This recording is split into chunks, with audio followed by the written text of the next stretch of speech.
আমাদের এই এলাকায়ও আওয়ামী লীগের আমলে যেমন মানুষের উপর অত্যাচার, নির্যাতন, জোর জবরদস্তি করে ভোট দখল নির্বাচন হয়েছে, আবার কিছু ভালো কাজও হয়েছে, সেটা অস্বীকার করা হয় নাই। এই যে ইপিজেড হয়েছে আওয়ামী লীগের আমলে, পায়রা পোর্ট হয়েছে আওয়ামী লীগের আমলে, সেরকম কিছু আবার উন্নয়ন হয়েছে। কারণ প্রতি বছর জনগণ ভ্যাট দেয়, ট্যাক্স দেয়, যেই টাকায় রাষ্ট্রের উন্নয়ন হয়।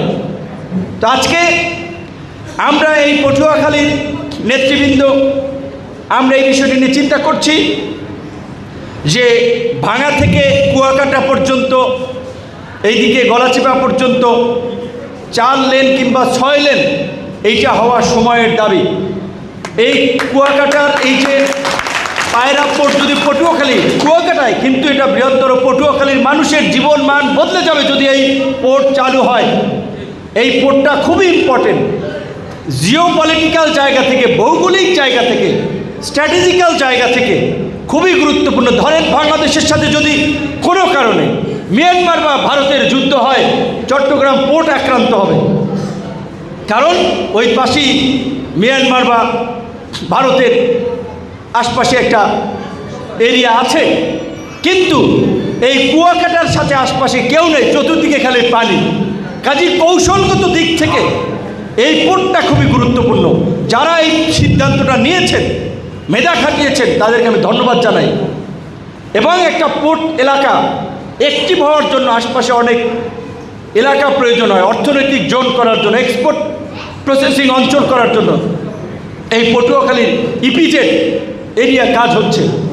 কাজে এই ইপিজেড এবং এই পোর্ট এবং 4 লেন যদি এই এলাকায় চালু হয়, এই এলাকার মানুষ ব্যাপকভাবে উপকৃত হবে। সব মানুষের কর্মসংস্থান, জীবনযাত্রাটা পরিবর্তন আসবে। সর্বশেষ এই দুমকির 2-1টি কথা বলে আমি শেষ করতে চাই।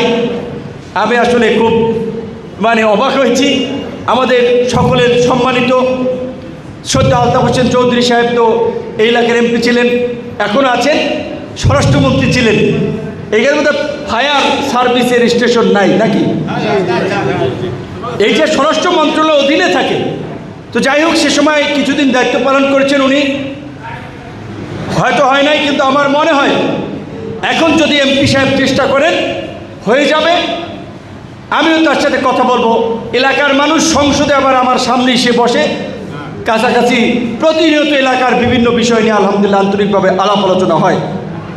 তারপরে এই দুমকি উপজেলার যে পরিধি, তাতে এটা একটা পৌরসভা হয়।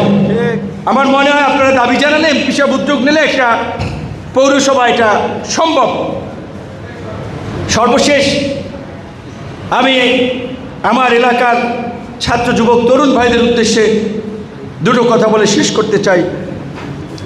এখানে আর 2টো বিষয় আমার কাছে বলেছে। একটা প্রতিবন্ধীদের স্কুল এমপি ভুক্তিকরণ নিয়ে, এইটা নিয়ে আপনাদেরকে বলি, আপনাদের সাথে আমার কথা না হলেও অন্তর্বর্তীকালীন সরকারের সময় সারা বাংলাদেশের এই যে প্রায় 2000 প্রতিবন্ধী স্কুল, তারা আমার সাথে যোগাযোগ করেছিল। আমি তৎকালীন উপদেষ্টার সাথে কথা বলে ফাইল দিয়েছিলাম যেন এগুলোকে এমপিভুক্তি করে।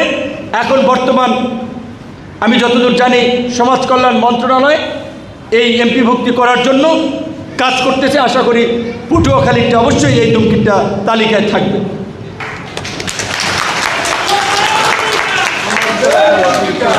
এবং আরেকটা ঐতিহাসিক বিষয়, এই দুমকির পীরতলা খাল, এইটা কিন্তু আমাদের বর্তমান মাননীয় প্রধানমন্ত্রী জনাব তারেক রহমানের পিতা শহীদ রাষ্ট্রপতি জিয়াউর রহমান এই খালটি খনন করেছিলেন।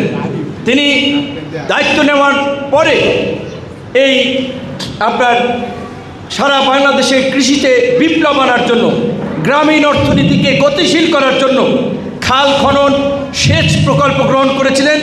বর্তমান সরকারও তারই ধারাবাহিকতায় খাল খনন এবং কৃষিকাজে অগ্রগতি আনার জন্য কৃষি কার্ড চালু করা সহ বিভিন্ন উদ্যোগ নিয়েছে।